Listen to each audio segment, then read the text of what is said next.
Chapter 3: Germination of Plants.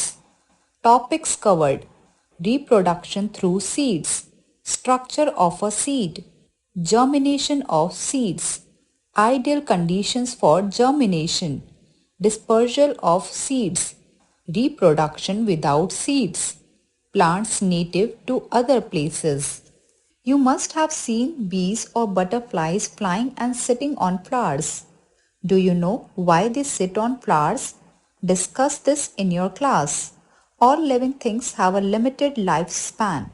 They have therefore developed ways through which they can reproduce so as to continue their existence and multiply in number. Reproduction is the process by the which living things produce individuals of their own kind. Straightway we cannot jump up to this. Change can be made thus. Do you know that apart from human beings and animals, plants also reproduce? They do it mainly through seeds, through their body parts like stem, leaf, root, etc. Reproduction through seeds. Most plants reproduce through seeds. A seed is a small round or oval object. New plants grow from seeds. A seed contains a food store that can provide nutrition to a new baby plant. Seeds of a plant can be found inside the fruit.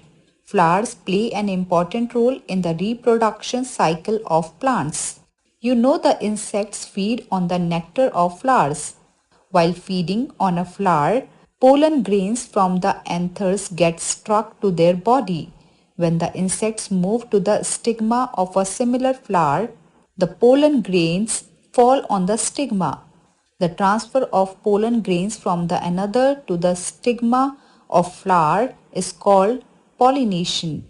After some time, when pollen grains have fallen on a stigma, a small tube known as pollen tube comes out of a pollen grain and grows through the style to reach the ovary. When the pollen tube reaches the ovary, fertilization takes place. The cells in the pollen tube fuse with the ovules. After fertilization, the ovules start growing into seeds and the ovary as a whole becomes a fruit. As the fruit matures, the petals dry up and fall off. Structure of a seed. A seed contains the baby plant called embryo. Under proper conditions of light, temperature, water and energy, a seed begins to grow into a plant. A seed usually contains a supply of food, energy and is wrapped in a seed coat. Seeds may be of different sizes and kinds. The outer coverings of the seed is called seed coat. Open the two parts of the seed and observe the minute part inside it. The seed coat protects the seed. On one side of the seed you will see a long scar where the seed was attached to the pod. At the top of the scar is a tiny hole called micropyle through which water enters the seed. The two fleshy parts of the seed are cotyledons. They provide food for the growing plant. Germination of seeds. When a seed starts to grow, we say that it is germinating. The process of changing a seed into a baby plant is called germination. Seeds need oxygen, moisture, temperature and light for germination. The development of a seed into a seedling is not a single step process. Before growing into a fully grown plant, a seed has to go through a number of stages. These stages are as follows. A seed is sown in the soil. It is watered daily so that it remains moist and the seed coat can be broken easily. It gets air from the atmosphere and warmth from the sun. The seedling breaks the seed coat and comes out the seed. It obtains its food first from the cotyledons and then from the soil. The seedling develops roots and shoot. The seedling now develops leaves and branches and finally grows into a plant. Ideal conditions for germination. For germination, seeds need three things. Water. Seeds soak water from the soil. Water softens the seed coat so that the baby plant can come out. Oxygen. Germinating seeds need oxygen to breathe. A warm temperature. It helps to keep the seeds active. Seeds can germinate even in the dark. They do not need sunlight to germinate because baby plants get food from seed leaves.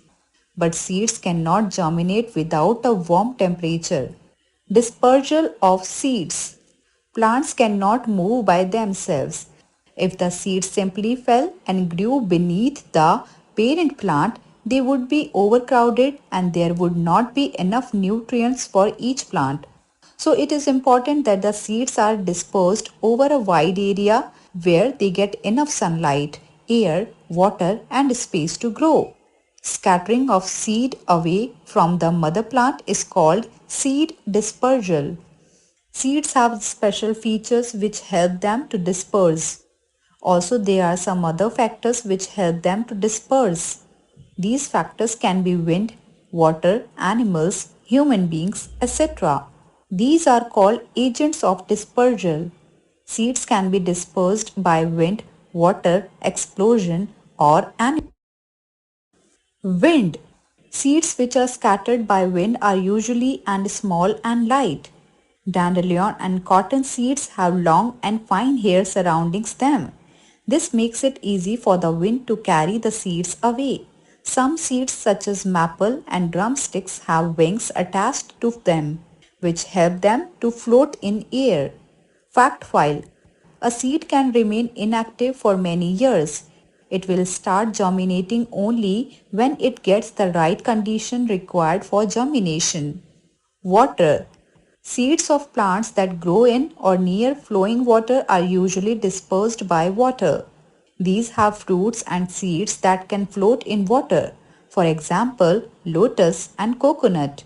The coconut fruit has air trapped in between its husk.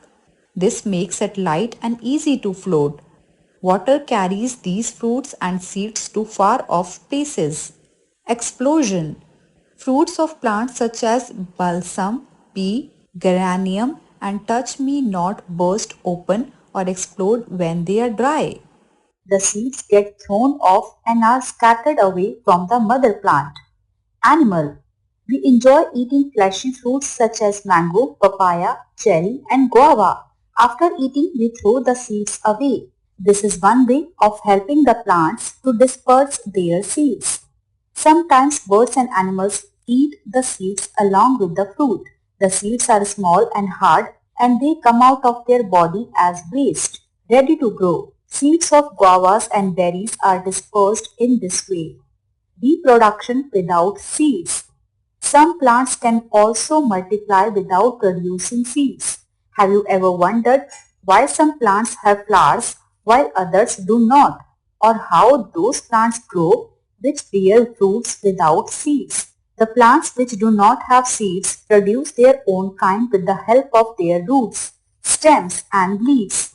This kind of reproduction is known as vegetative propagation. Reproduction from roots.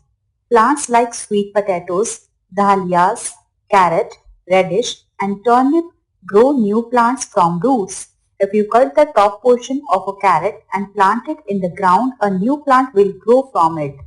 Reproduction from stems. Some plants can reproduce by stem. Onion and potato are two such plants. Potatoes and ginger are underground stems. They have eyes on them and any piece of the vegetable having an eye can grow into new plants. Reproduction from leaves. Bryophyllum plants produce new plants from the margins of its leaves. The tiny plantlets fall off in the ground and grow as an independent plant. Plants native to other places. Many plants found in India have come from other countries. Many plants found in India have come from other countries. Mughal rulers were credited for introducing a variety of plants such as cherries and grapes from Afghanistan and Iraq. Mughal Emperor Jahangir imported the famous chinar tree from Iran and planted it in Kashmir. The Portuguese introduced maize, groundnut, chili, potato, sweet potato, guava, custard, custard apple, pineapple, cashew nut, and tobacco. The British introduced tea and lychee from China, and cabbage, cauliflower, and other winter vegetables from the Mediterranean region. Mangoes came from Malaysia and mahogany from the West Indies. Tea is grown in huge tea gardens. Special type of warm climate with enough rainfall is needed for growing tea.